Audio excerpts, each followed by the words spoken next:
keniscayaan harus rumah. Persoalan mana yang termulia antara manusia dengan malaikat. Nah, ini sudah wilayah perdebatan. Maka dalam kitab Nur Dulan yang dikarang oleh Syekh An-Nawawi Al-Bantan dari Banten, Jawa Barat, ulama Nusantara yang sudah mendunia ilmunya. Di sana beliau mengelompokkan tentang kelas-kelas makhluk Allah ketika mensyarah sebuah nadom ismatuhu kasairi malaika wajibatun wa fadlun malaika. Nah, mari kita tengok kita pada posisi mana. Jadi antara manusia dengan malaikat. Kata Syekh An-Nawawi Al-Bantan dalam kitab Nudullah itu mengatakan bahwa makhluk Allah yang termulia adalah kalangan para nabi. Kalangan para nabi. Dari kalangan para nabi ini diambil yang 313. Dan nabi itu 124.000 nabi. Yang menjadi rasul 313. Yang wajib kita ketahui adalah 25. Itu kelas 1. Setelah itu kubarul malaikat, pembesar malaikat, termasuk malaikat yang 10 itu, malaikat hamalatul arsy, malaikat mukor itu masuk. Nah, setelah pembesar malaikat, baru pewaris nabi, para ulama, para tokoh-tokoh agama yang menjadi kiblat umat dalam kajian ilmu agama. Nah, mudah-mudahan kita pada posisi yang ketiga ini. Jangan ada keempat. Yang keempat, awamul malaikat. Ternyata di kalangan malaikat itu ada kelas awam. Nah, kelas yang paling rendah, awamun nas, awamnya manusia. Nah, jangan sampai kemudian agama kelasnya pada kelas awam itu, paling tidak kelas 3. Makanya dalam tafsir Al-Qurtubi, ketika Allah Subhanahu wa Ta'ala memberikan instruksi, memberikan tahu kepada para malaikat bahwa Allah akan ciptakan Adam sebagai khalifah, kan banyak malaikat yang protes. Yang protes itu bukan malaikat yang kelas tinggi, itu malaikat kelas awam. Maka biasanya kalau orang banyak protes, ini kelas awam.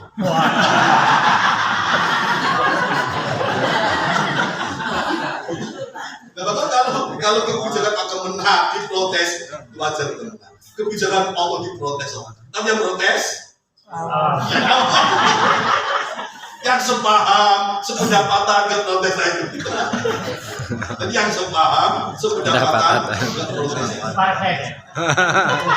Kita berharap mohon pada Allah, mudah-mudahan posisi kita paling tidak pada posisi yang ketiga, yaitu setelah baru malaikat. Bapak Ibu sekalian, jadi kerukunan itu sebuah keniscayaan. Sebab kita sebagai makhluk sosial, hidup tak akan bisa tanpa bantuan orang lain. Ini saya perlu sampaikan dampak kalau hidup itu. Baik rukun di rumah tangga, rukun di tempat kerja, maupun rukun di mana kita belajar. Ini Allah sudah pasang badan. Saking murkanya Allah kalau itu gak rukun. Baik dalam keluarga, dalam tempat kerja, maupun di mana kita berada. Itu hadisnya hadis qudsi. Apa kata Allah? Ana thalithus syarikai malam yakun ahaduhuma. Anak saya kata Allah, thalithus syarikai, yang ketiga dari dua orang yang berkumpul. Malam yakun ahaduhuma, selagi antara kedua tidak ada pertikaian, tidak ada perkhianatan. Artinya selagi dua orang itu berkumpul dia rukun, Allah yang ketiga. Maksudnya saya yang ketiga, keberkahanku, kasih sayangku, rahmatku akan aku turunkan kepada dua orang yang hidup rukun damai itu. Berarti ketika kita 4 orang, Allah yang kelima. Allah yang kelima. Selagi hidup damai, hidup rukun, maka dapat dipastikan ketika di tempat kerja kok gak rukun, gelisah, gersam suasana itu dibuat dalam keluarga. Wa inda qalahu kata Allah kharastu min bainihima. Ketika dua orang tadi kok tidak rukun tidak damai, tidak nyaman, aku keluar darinya. Apa artinya? Aku tarik kembali keberkahan itu, aku tarik kembali rahmat itu, dan aku tarik kembali kedamaian dalam kehidupannya. Jadi sungguh sangat luar biasa ketika itu hukum Allah berjanji akan turunkan keberkahan, akan turunkan kasih sayangnya, dan akan Allah turunkan hidup dalam kedamaiannya. Satu. Yang kedua, sebagai tema yang diangkat dalam bab ke-77 ini, harapan hidup rukun umat. Apa yang bisa kita hadapkan ketika itu? Sebuah sapu lidi yang gampang dipatah ketika rukun dalam satu ikatan akan menjadi kuat. Tapi kalau masing tidak akan pernah kuat kehidupan kita. Maka kapanpun saja jawabannya kita wujudkan hidup dalam kerukunan. Terus bagaimana caranya agar kita hidup? Salah satunya adalah jangan egois. Jangan egois. Dan inilah yang ditanamkan baginda Rasul ketika mempersatukan antara Muhajir dan Ansor. Maka orang Muhajir, orang Ansor rukun hidupnya. Karena masing-masing dari orang mereka gak ada egois. Tertanam dalam kehidupan mereka ada satu kebiasaan, ada satu watak hidup, ada satu sikap hidup yang namanya ihsan. Ihsan itu artinya mendahulukan kepentingan orang lain di atas kepentingan dirinya, mendahulukan kepentingan golongan di atas kepentingan keluarganya. Itu namanya ihsan. Dan ini dipuji Allah dalam firman-Nya, wa yu'thiruna ala anfusihim walau kana bihim khassasah. Jadi orang-orang Ansor itu di dalam kaitan pembagian harta rampasan perang, harta fek, itu Rasulullah sungguh mengutamakan orang-orang Muhajir.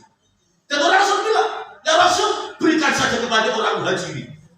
Berikan kepada Muhajir, walau kana bihim khassasah, walaupun orang Ansor dalam kondisi butuh bantuan itu, tapi mereka punya sifat ihsan. Makanya dalam konsep Islam, ihsan dalam urusan muamalah, ihsan dalam urusan sosial itu sungguh terhormat. Tapi kalau ihsan dalam urusan ibadah, Allah melarang. Jadi kalau ihsan dalam urusan sosial, ihsan dalam urusan kemanusiaan itu diperintah oleh agama.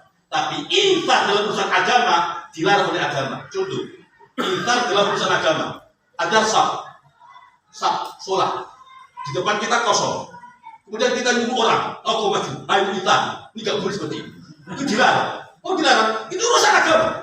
Saf pertama luar biasa pahalanya. Tahu-tahu kita nyuruh orang, apabila kamu tidak punya pahala, biar saya nggak usah. Ini dilarang dalam agama. Jadi kalau ihsan dalam urusan dunia, urusan muamalah sosial diperintah agama. Tapi ihsan dalam urusan agama justru agama melarangnya.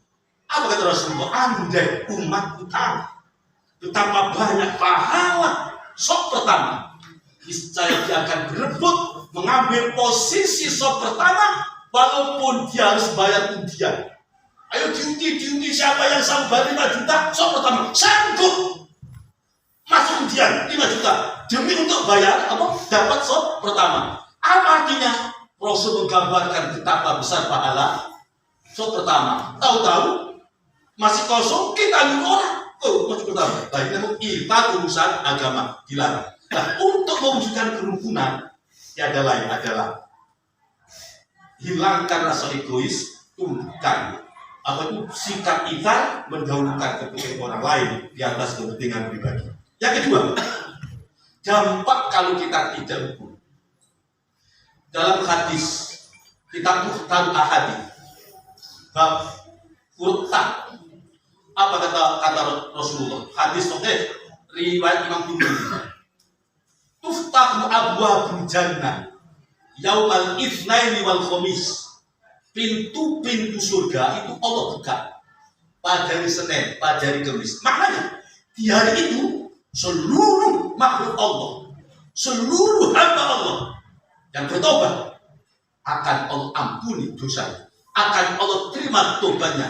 Illa rajulun ana bainahu wa baina akhihi syahna, kecuali seorang yang ada hubungan antara dia dengan keluarganya dan saudaranya, ada syahna. Syahna itu artinya ada permusuhan antara dia dengan saudaranya. Mengapa? Hidup tidak rukun. Dampak dari tidak rukun, dosa kita tak diampun oleh Allah Subhanahu wa Ta'ala. Demikian, mudah-mudahan manfaat. Lebih dari 10 menit, kurang bermaaf. Wassalamualaikum warahmatullahi wabarakatuh. Waalaikumsalam warahmatullahi wabarakatuh.